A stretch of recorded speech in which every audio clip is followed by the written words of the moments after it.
Hello అండి. So మనము ప్రయాగ్రాజ్ వెళ్తూ ఎలాగో నాగ్పూర్ బైపాస్ నుంచి వెళ్ళాలి యాక్చువల్గా. బట్ నేను ఫస్ట్ టైం వచ్చినాం కదా, సిటీ కూడా చూద్దాంలే, అట్లనే 0 మైల్ స్టోన్ అని ఒకటి ఇక్కడ ఉంటుంది. సో దీనికి ఒక చరిత్ర ఉందిలే, 0 మైల్ స్టోన్ అనేసి. ఇక్కడ నుంచి ఇది మనకు భారతదేశానికి ఒక సెంటర్ పాయింట్ అన్నమాట. ఇక్కడ నుంచి వివిధ ప్రాంతాలకి కిలోమీటర్స్ని లెక్కించడం ఇట్లా ఉంది. దీనికంటూ ఒక పెద్ద కథ ఉంది. అండ్ ఇది వచ్చేసి ఈ స్టోన్ని బ్రిటిష్ వాళ్ళు నిర్మించారు, నాకు తెలిసి 1907 సంవత్సరంలో అనుకుంటా. సో ఇది మనకు ఈ మధ్యలో చేపిస్తున్నారు, అది 0 మైల్ ఆఫ్ ఇండియా అని చెప్పేసి.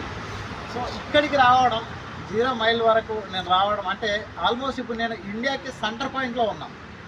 చాలా హ్యాపీగా ఉంది, ఎక్సైటింగ్గా ఉంది, సూపర్. నేను అనుకోలేదు ఇట్లా వస్తానని చెప్పేసి, but very happy.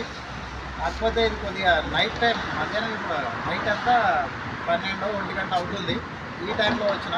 But next time ఇంకొకసారి డేలో ఎప్పుడైనా రావడానికి ట్రై చేస్తాను. నాగ్పూర్ సిటీ కూడా చాలా బాగుంది. ఈ సిటీని కూడా నేను ఎక్స్ప్లోర్ చేసే ప్రయత్నం చేస్తాను ఇంకా బాగా. నీట్నెస్లో అసలు ఇంకా తిరుగులేదు, చాలా విషయాల్లో కూడా చాలా బాగుంది సిటీ, మెచ్చుకోవచ్చు.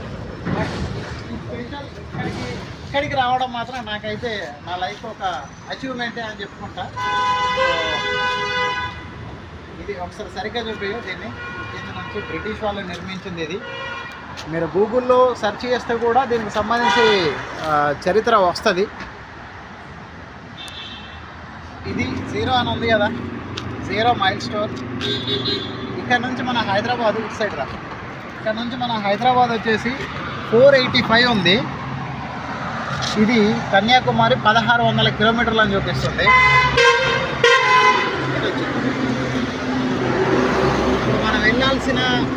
మనం వెళ్ళాల్సిన డెస్టినేషన్ వారణాసి, ప్రయాగ్రాజ్ అది కదా. So Varanasi 729 kilometres.